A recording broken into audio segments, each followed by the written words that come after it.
Saya kira bukan hanya itu ya, apa namanya obralnya itu kan yang sudah kita baca, juga HGU-nya itu 170 tahun kan gitu yang, yang diberikan ya. Kemudian boleh tinggal berapa 10 tahun dan sebagainya. Jadi memang eh, obral KN ini sudah makin makin diyakinkan oleh uraian dari Pak Zulfikar Amir tadi. Jadi tafsir mengenai barter ini jadi makin kuat gitu. Tapi di balik ada barter ini sebenarnya lebih dalam secara ekonomi politik itu apa sebenarnya? Apakah barter karena sepinya investor untuk IKN lalu dan Singapura sangat butuh apa namanya laut untuk luasan daratannya karena sampai 2030 itu hitungannya mereka butuh 4 miliar kubik. Jadi kalau dirupiahkan itu 4 miliar kubik itu kira-kira eh, ada berapa ribu triliun lah gitu.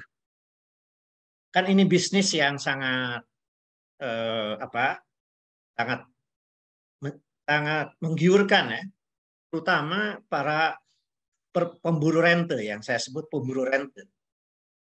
Karena pemburu rente ini adalah sangat menunggu ini sebenarnya, sangat menunggu. Jadi jangan lupa bahwa setting adanya peraturan pemerintah nomor 26 2003 ini jangan-jangan sudah disetting sebelumnya cukup lama karena begitu pengeluaran PP ini beberapa hari setelah para pejabat pemerintahan, birokrat dan investor Singapura sightseeing istilahnya ke Penajam Utara itu, gitu loh. Nah, kemudian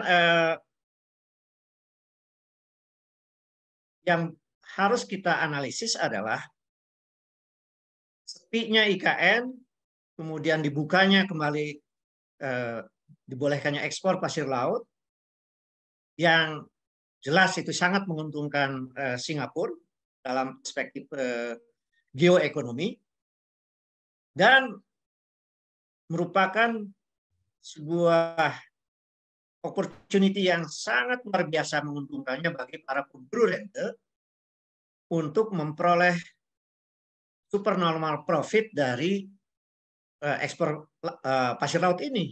Mengapa? Karena menurut Kepala BKF Kementerian Keuangan, pernyataan resmi ini, anak buahnya Sri Mulyani, penerima negara dari pasir laut itu sebenarnya kecil. Jadi yang untung itu ada dua sebenarnya dari ekspor pasir laut. Satu adalah Singapura, secara geoekonomi sangat menguntungkan karena mereka memerlukan sekitar 4 miliar kubik seperti digambarkan Pak Zulfikar Amir tadi sampai 2030 itu. Yeah. Dan para pemburu rente dari ekspor pasir laut yang notabene adalah kerjasama oknum-oknum pejabat, oknum-oknum bintang dengan para konglomerat yang mempunyai likuiditas lebih untuk bisnis pasir laut. Dia bukan core bisnis dia, tetapi dia punya kesempatan untuk kerjasama kolusi. Ya. Oknum-oknum pejabat, saya kira udah dikenal itu siapa orang-orang berbintang yang bisnis pasir laut itu, lalu kerjasama dengan birokrat plus dengan orang yang punya likuiditas besar untuk memodali awal-awal, tapi dia akan memperoleh keuntungan yang super dengan bisnis pasir laut. Tapi pertanyaan yang jauh lebih mendalam adalah mengapa ini tadi sudah dikatakan bahwa setiap mau pemilu selalu ada usaha untuk membuka 2014, 2019 tadi Pak Fadil katakan, dan sekarang lah momentumnya karena memang ini bertautan dengan sepinya peminat investor ke IKN adalah karena parpol-parpol membutuhkan dana kolosal untuk membiayai Pilpres dan Pilkada serentak 2024. Jadi fenomena ekonomi politiknya adalah sangat kompleks, di mana semua parpol membutuhkan dana yang kolosal. Dalam studi dari Burhanuddin Muhtadi mengatakan bahwa pembiayaan pemilu di Indonesia ini adalah yang super mahal, salah satu super mahal di dunia. Mulai dari yang dia hitung itu dimulai dari money politik untuk serangan pajar saja itu butuh 6 triliun. Kemudian untuk menjadi anggota, jadi bupati, tarifnya dari mulai miliar sampai ratusan M kalau yang basah ya. Gubernur dari ratusan M yang sampai triliun. Dan kalau sudah pilpres, itu sudah puluhan triliun. Dan itu semua harus ditanggung oleh parpol. Dan mulai dari mahar. Jadi jangan dikira kalau kemudian ada salah satu momentum seorang yang sulit sekali tadinya, bahkan tadinya agak tidak disukai untuk jadi capres, di-endorse oleh tokoh besar gitu, kemudian yang tidak menyukai itu akhirnya mendeklarasikan bahwa itu adalah jadi capresnya. Gitu. Itu adalah mahar, tidak ada yang freelance itu, untuk itu. Jadi ini hanya satu gambaran bahwa tidak lepas memang bahwa bisnis ekspor pasir laut ini dari fenomena ekonomi politik di mana parpol-parpol sangat membutuhkan dana yang kolosal pembiayaan itu. Jadi saya kira barter IKN ini di satu pihak yang tadi diobral IKN-nya dan sangat menguntungkan Singapura, tapi juga sangat menguntungkan bagi para maklar-maklar. Dan ini tentu saja ada sekian parpol yang menunggu, saya kira, kucuran-kucuran dari hasilnya, dan bukan itu satu-satunya, tentu saja ada yang lain. Jadi fenomena biaya politik yang sangat tinggi di Indonesia ini mengorbankan sumber daya alam, mengorbankan governance, mengorbankan tadi transparansi, accountability, dan kemudian akhirnya kalau ini nanti tadi Pak Zulkifli Amir sudah mengatakan purchase order sudah ditandatangani dan sudah siap untuk membeli sebanyak-banyaknya pasir laut sebelum IKN pun berjalan gitu. Wah, ini tentu saja akan dapat dibayangkan sudah puluhan pulau yang tenggelam sampai 2022, nanti akan sekian puluh lagi pulau yang tenggelam, kemudian nelayan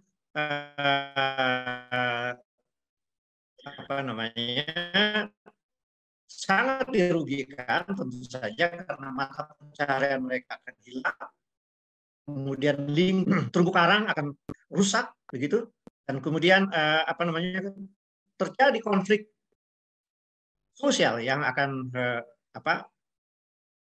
melanjutkan sebagai kelanjutan dari adanya kerugian ekonomi, ekologi, dan sosial. Jadi ini memang saya sebenarnya harusnya Presiden Jokowi sebagai negarawan harusnya meninggalkan legacy ya. Jadi bagi saya dengan perdebatan yang sudah sangat luas ini tentang ekspor pasir laut, diperkuat lagi dengan data-data yang sangat akurat dari Pak Zulkifli Amir dan latar belakang ekonomi politik yang saya jelaskan, mestinya ini segera dicabut kembali. Ekspor laut kembali daripada menimbulkan kerugian dari pihak Indonesia dengan ekologi, sosial, ekonomi, dan kerusakan ekonomi politik. Karena ini kan menurut saya tidak terlepas dari lobby-lobby dari para rentseeker politik dan ekonomi supaya pasir laut dibuka kembali. Tadi dikatakan 2014 berusaha tidak berhasil, 2019 sekarang berhasil. mereka memanfaatkan karena IKN sepi dari investor.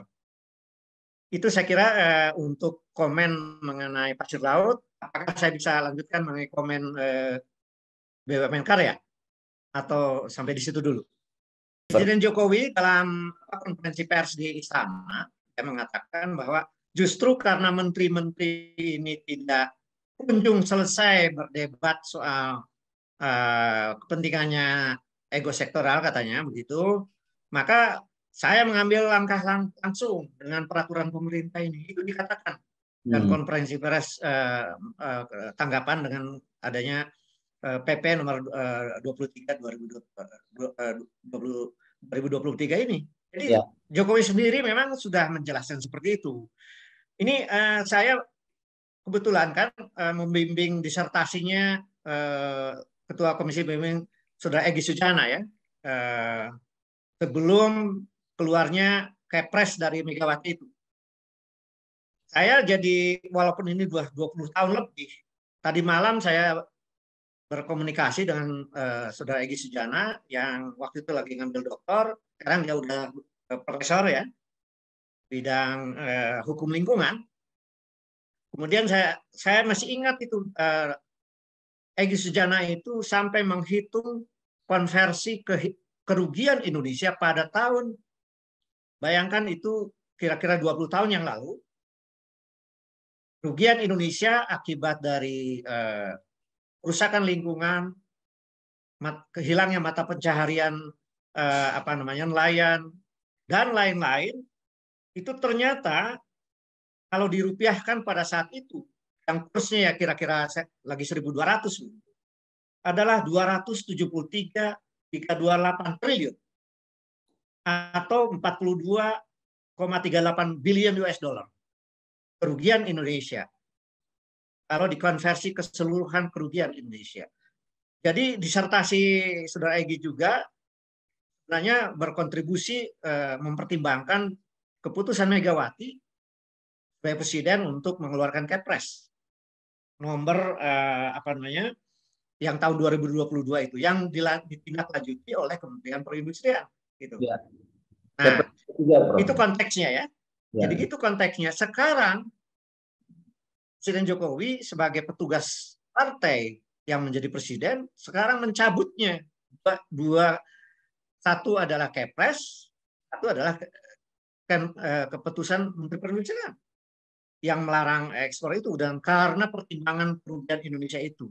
Sekarang tiba-tiba PP ini dikeluarkan karena tadi disahkan soal barter dengan IKN dan lobby-lobby kalangan rent-seeker pasir laut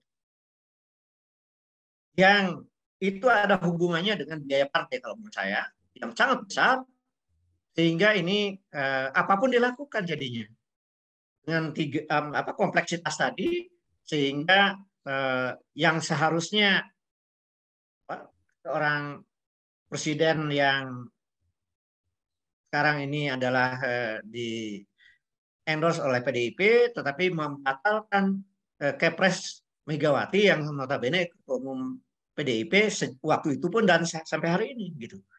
Jadi memang ini satu hal yang saya kira lebih baik diselesaikan lah kalau bisa Bu Megawati berbicara dengan Presiden Jokowi bahwa lepas dari ada soal-soal kebutuhan partai untuk pemilu dan sebagainya, soal IKN harusnya ada solusi lain. Lebih baik menurut saya memang dibatalkan ini dan pemerintah tahun 2023 ini.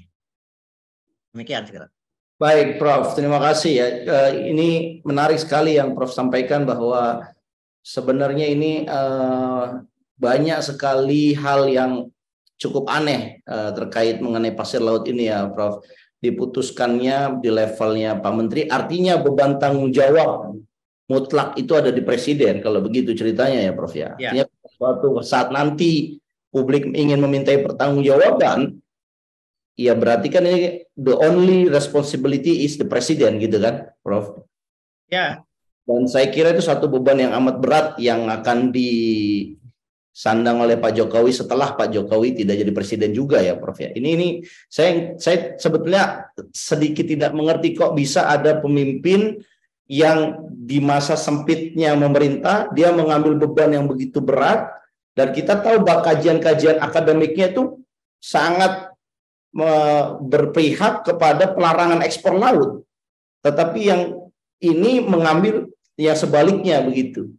Ini kan satu hal yang menurut saya agak aneh, karena beban tanggung jawabnya kan akan menjadi di pundak dia semua ya Prof ya. Jadi bisa kita jelaskan dengan perilaku yang seperti ini Prof, dengan beban yang begitu berat. Ya. Kalau lihat perjalanan terutama periode kedua ya, sebenarnya sudah mulai periode pertama, problem tata kelola ini kan sudah dilakukan berulang-ulang.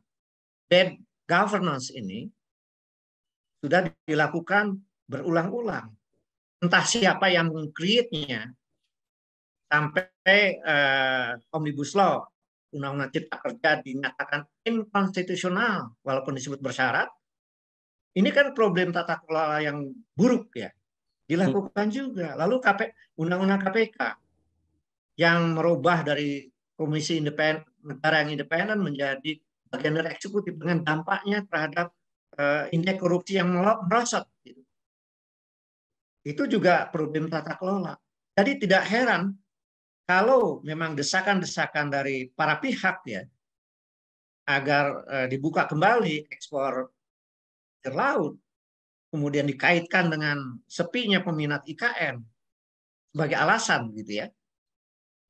Dan di balik itu ada lobby-lobby juga, di mana partai-partai membutuhkan dana kolosal untuk membiayai kemenangannya. Jadi tidak heran, jadi ulang-ulang tata kelola yang buruk ini bisa. Dan nanti saya bisa bicara juga tentang BUMN karya yang kerugiannya tahun 2022 ini sudah 287 triliun. Ini problem tata kelola yang buruk juga, gitu. Di mana BUMN karya dipaksa tanda petik ya dengan penugasan namanya untuk membangun proyek-proyek infrastruktur dengan biaya yang ribuan triliun, di atas 2.000 sudah dikeluarkan, yang tingkat utilitasnya misalnya Papua itu dipakai main bola segala macam gitu. Kemudian kemudian tol yang di Jawa Timur hanya untuk lebaran gitu, ramenya itu umumnya dan lain sebagainya, Trans Jawa dan lain-lain dan lain-lain. Ini nanti apakah saya lanjutkan bahwa ini sebenarnya tidak ada sebuah feasibility study yang matang ya untuk mengkaitkan cost yang ribuan triliun itu terhadap proyek infrastruktur fisik yang paksakan terlalu cepat dan kemudian tidak dikaitkan dengan menjawab untuk apa gitu. Karena yang disebut infrastruktur fisik juga karena BUMN karya ini kan bagian dari proyek yang sebenarnya yang dulunya disebut dengan yang disebut dengan infrastruktur summit ya waktu zaman SBY periode pertama, periode kedua menjadi MP3EI yang itu adalah master plan yang ada naskah akademiknya, kemudian ada MP3KI. Kalau tadi adalah percepatan dan perluasan pembangunan ekonomi yang naskah akademiknya saya ikut diskusi dengan Bappenas dan macam-macam. Kemudian ada MP3KI, yaitu master plan percepatan dan perluasan pengurangan kemiskinan, yaitu mengantisipasi dampak dari pembangunan infrastruktur fisik itu terhadap ketimpangan. Sekarang ini tiba-tiba waktu Pak Jokowi mulai memerintah itu dibatalkan MP3I ini, dan kemudian langsung memang dia seorang eksekutor ya, yang memang orang mengagumi itu. Tapi kemudian dampaknya terhadap bagaimana ketimpangan, bagaimana ini adalah dampaknya terhadap pertumbuhan yang akan sangat lama, belum nanti kereta cepat dan sebagainya. yang sekarang bahkan menjadi beban APBN. Ini problemnya adalah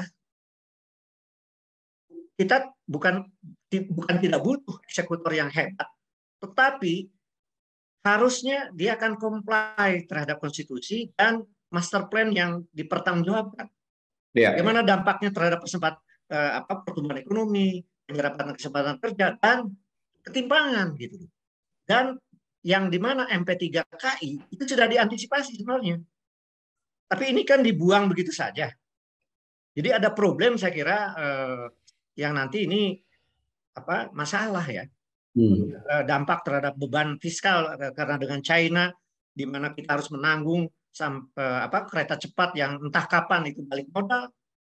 Kemudian infrastruktur juga akhirnya dijual gitu dengan utang yang BUMN karya ini sudah 287 triliun sekarang ini. Kita terbesar memang ya. Jadi ini BUMN karya ini adalah menurut saya korban yang akibat dari tidak ada sebuah asesmen, sebuah feasibility study yang matang. Ini kan yang disebut oleh sebagai contingency debt gitu kan. Yang BUMN sendiri harus memutuskan untuk mencari utang agar penugasan atau pemaksaan pembangunan infrastruktur itu cepat dilaksanakan. Akhirnya dia utangnya menggunung, sudah 5 BUMN karya ini, terutama BUMN kita dan dirutnya jadi tersangka korupsi sekarang, dan para ini subkontraktor dan supplier banyak sekali mulai dari miliaran sampai puluhan miliar yang mereka sudah demo tuh tidak dibayar-bayar sudah bertahun-tahun. Ini dampak sosialnya luar biasa, dampak kepada perusahaan menengah ke bawah yang menjadi supplier dan subkontraktor yang belum dibayar sudah bertahun-tahun sampai sekarang. Ini akibat dampak dari contingency debt yang belum tentu ditanggung oleh pemerintah. Yang jumlahnya ini sekarang sudah 287 triliun BUMN karya ini. Ini akibat dari governance yang tidak jalan. Yang tidak prinsip-prinsip hati-hatian, prudential principle di dalam penggunaan anggaran yang dibebankan pada BUMN yang memang belum berdampak kepada APBN. Tapi nantinya kalau cerita kereta cepat akhirnya APBN harus menanggung, maka ini pun nanti ada PMN yang kemarin ini sudah 80 triliun. Dan akhirnya kemudian APBN kita yang terancam. Sehingga sekarang cicilan pokok dan bunga itu sudah mendekati 1.000 triliun. Kan? Kalau APBN kita 3.000 hanya tinggal 2.000. Itu pun banyak yang untuk anggaran rutin. Jadi belanja modal akan makin tipis. Jadi ini persoalan yang kedua BUMN karya lagi-lagi kalau tadi juga ekspor laut, pasir laut juga yang tidak governance, tata kelola yang buruk, maka ini pun BUMN karya saya kira ini sebuah cermin dari tata kelola yang buruk yang bangsa ini akan menanggungnya nanti gitu. Jadi saya sudah beberapa kali diminta analisis tentang BUMN karya ini dan memang ini berat ini. Ini berat ini. Sampai Menteri Erik sendiri yang bilang, mengapa kita harus menggelontorkan PMN terus, penyertaan modal negara terus terhadap BUMN karya ini, tapi tidak ada perbaikan. Malah yang terjadi adalah korupsi wasit karya yang dirutnya sudah dijadikan tersangka korupsi oleh KPK. Dan itu baru 4 tahun. Kalau pertanyaan 4 tahun, lalu komisaris gimana aja mereka? Karena memang ini adalah proyek politik. Gitu. Kalau saya bilang. Jadi sudah komisarisnya tidak berfungsi, juga BPKP bahkan BPK mengapa harus tunggu 4 tahun? Cita karya yang diduga ada manipulasi rekayasa finansial yang dirutnya sekarang sudah tersangka KPK 4 tahun harus menunggu. Padahal kalau memang good governance, prinsipal good governance diterapkan, mestinya kan 1-2 tahun udah jadi tersangka, udah 2 tahun yang lalu. Banyak persoalan yang saya kira memang harus ditegakkan kembali yang disebut dengan tata kelola yang baik. Terima kasih. Baik, terima kasih Prof. Sangat menarik ya bagaimana BUMN karya ini dijadikan satu alat politik ya Prof ya, sehingga sekarang ini hutang semakin tambah. Ini ada data yang saya ambil dari paparannya Pak Awal dalam satu kesempatan. Bagaimana kalau tadi Prof sudah sampaikan bagaimana belanja pemerintah pusat dalam bentuk triliun, dan di sini sejak tahun 2016 kalau dibandingkan belanja untuk subsidi, belanja untuk bantuan sosial, bahkan tadi Prof sudah mengatakan untuk modal, ini cenderung turun terus ya Prof. Ya. Dan APBN kita atau belanja kita di samping belanja rutin, bayar pegawai, PNS, ASN gitu, ternyata yang paling besar adalah untuk membayar bunga hutang dan juga prinsip hutangnya itu. Ya, itulah yang saya jelaskan tadi. Ya, dan ini kan silakan Bro. Jadi saya kira saya tidak mengerti, mungkin Menteri Keuangan Sri Mulyani sudah menyampaikannya, tetapi kalah di dalam lobi-lobi untuk memutuskan meneruskan proyek-proyek yang skala prioritasnya tidak terlalu tinggi begitu. Kalau kita baca RPJMN gitu sampai 2028 ya kalau nggak salah, kita tidak menemukan itu IKN itu loh. Kereta cepat kita tidak temukan itu. Nah, bahwa ada indeks logistik yang harus dikejar ya, karena kita paling rendah, salah satu terendah di Asia, dengan pembangunan infrastruktur connectivity diselesaikan. Tapi juga dalam pelaksanaan kan harus sangat wise ya. Karena ini prioritas-prioritas yang harus dikejar gitu. Di mana Indonesia membutuhkan menciptakan kesempatan kerja karena pengangguran, setengah menganggur dan dan pengangguran tersembunyi yang tinggi, dengan pengangguran terbuka totalnya udah 41% kan. Ini membutuhkan jawaban nih. Kalau terlalu besar diarahkan kepada pembangunan infrastruktur, kereta cepat gitu. Maaf, lalu IKN, oke, udah jadi undang-undang, tetapi IKN pun kan debatable kan. Kalau yang berkurang tadi, belanja modal berkurang, kemudian daya serap untuk menyelesaikan kepada pengangguran, 3 jenis pengangguran tadi, belum stunting gitu loh. Stunting ini berat sekali nih, kesehatan gitu loh. Ini kan harusnya ada skala prioritas, maksud saya. Di dalam konstruksi APBN ini dikala ada kebutuhan memang untuk mengejar indeks konektivitas, indeks logistik yang harus juga dipecahkan. Tapi jangan kemudian dihabiskan ke situ. Kesehatan sangat penting, pendidikan sangat penting, penciptaan kesempatan kerja sangat penting. Dan itu menyangkut 50% atau 40% penduduk yang paling bawah, yang memang tidak punya lobby. Sementara proyek-proyek yang pasir laut, kemudian IKN, kemudian kereta cepat, kemudian tol, itu proyek skala besar yang terkait dengan para pelaku-pelaku ekonomi yang besar, gitu. Yang mereka punya lobby-lobby untuk itu, untuk diputuskan menjadi prioritas. Jadi memang DPR yang kurang berfungsi juga, ini sangat tidak menolong memang. Check and balances yang menurut saya sangat lemah ya di dalam bagaimana menghadapi crucial problem ini, melihat skala prioritas pembangunan nasional yang segala macam indeks kan, indeks korupsi menurun, indeks demokrasi menurun kan, kemudian terancam middle income trap sudah terjadi kan, kita nggak bisa keluar dari 4.100 itu sekian lama ini. Nah, jadi ke depan saya kira patut direnungkan bahwa perlu arah baru lah perekonomian Indonesia yang lebih sehat. Terima kasih. Baik, terima kasih Prof. DPR yang lemah, dan presiden yang banyak melakukan kreativitas di luar dari RPJMN, Ya. menambah daftar panjang. Ternyata beban Indonesia di masa yang akan datang kalau kita tarik semakin berat karena keputusan yang diambil 9 atau 8 tahun terakhir ya Prof ya. Ya. Baik, saya ingin mengundang Pak Dr. Abdul Malik ya. Saya kira mudah-mudahan kita bisa selesai jam 3. Saya sudah menghubungi Pak Said Didu, beliau konfirmasinya jam 2.30 bisa hadir, tapi tadi saya sudah reminding beliau dan belum ada respon. Kelihatannya eventnya beliau belum selesai.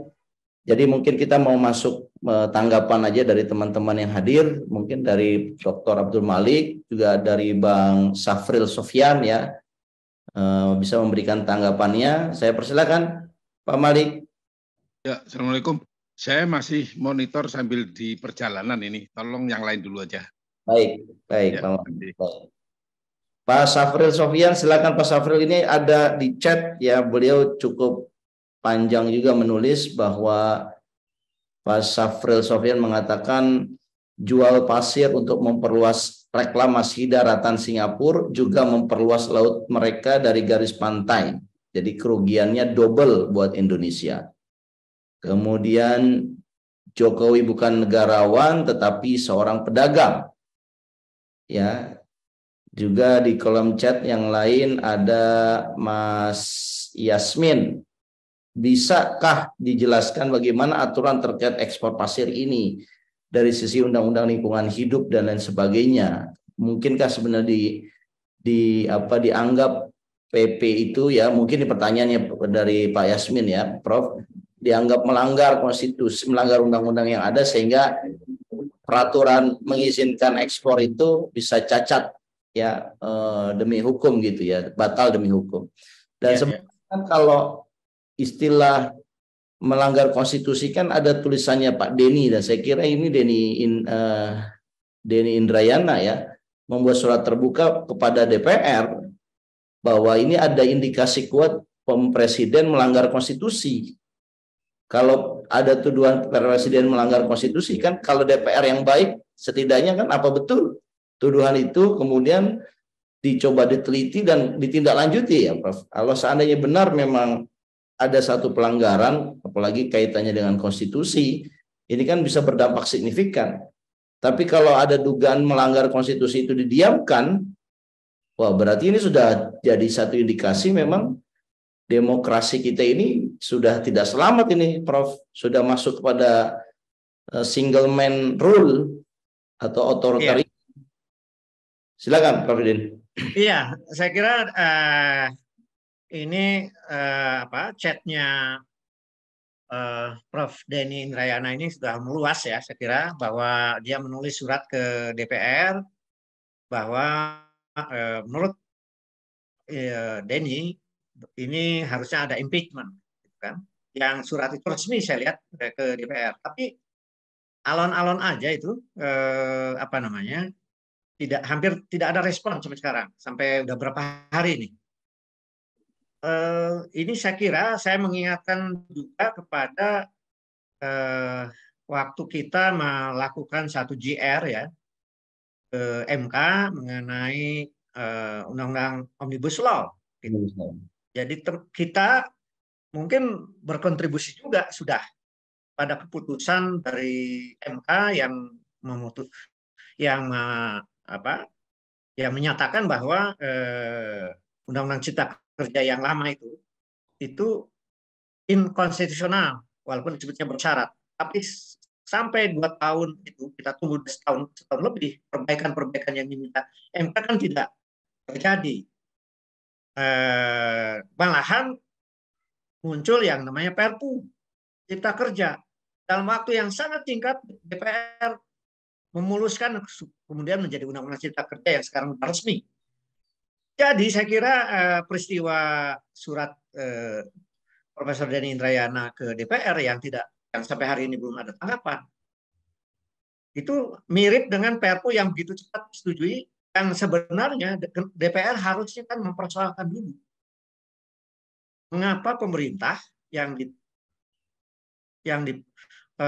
diperintahkan oleh MK untuk memperbaiki Omnibus Law yang dinyatakan inkonstitusional bersyarat itu tidak dilakukan. Mengapa DPR malahan langsung dalam waktu singkat undang-undang Perpu itu lah yang disahkan menjadi undang-undang. Jadi saya nggak heran juga ini kalau surat Denny yang formal ya sebagai seorang ahli hukum tata negara yang dia menyatakan independen ya, lalu tidak ditanggapi oleh DPR ya karena mirip tadi, memang DPR ini sudah tidak berfungsi kalau menurut saya. Jalan-jalan konstitusional lah yang dilakukan.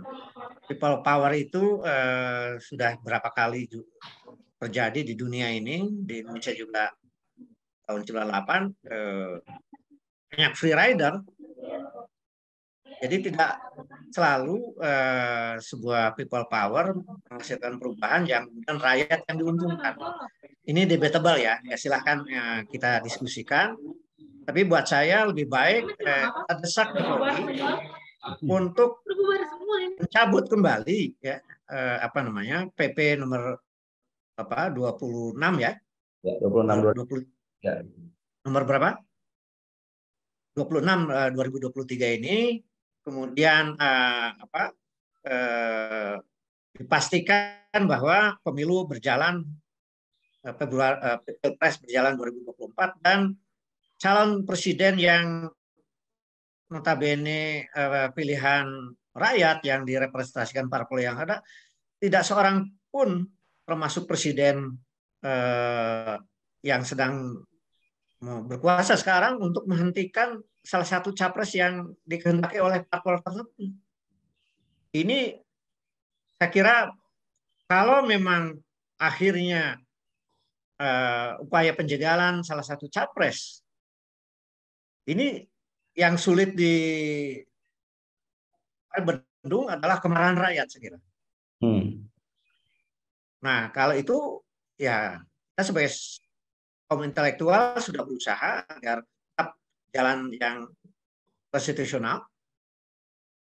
Tetapi kalau sampai cawe-cawe ini kemudian menjegal capres tertentu yang notabene itu sah secara undang-undang dan dijamin konstitusi, lalu dilakukan terus sampai akhirnya cawe-cawe itu berdampak kepada gagalnya pencapresan nama tertentu gitu. Saya kira ini evolusi yang sifatnya konstitusional bisa berubah menjadi people power kalau itu saya kira.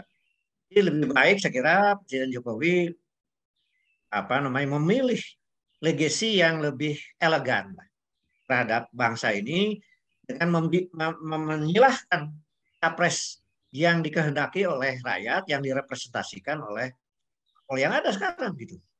Sekarang debat mengenai 20%, 0% itu sudah nanti kita perbaiki setelah nanti ya.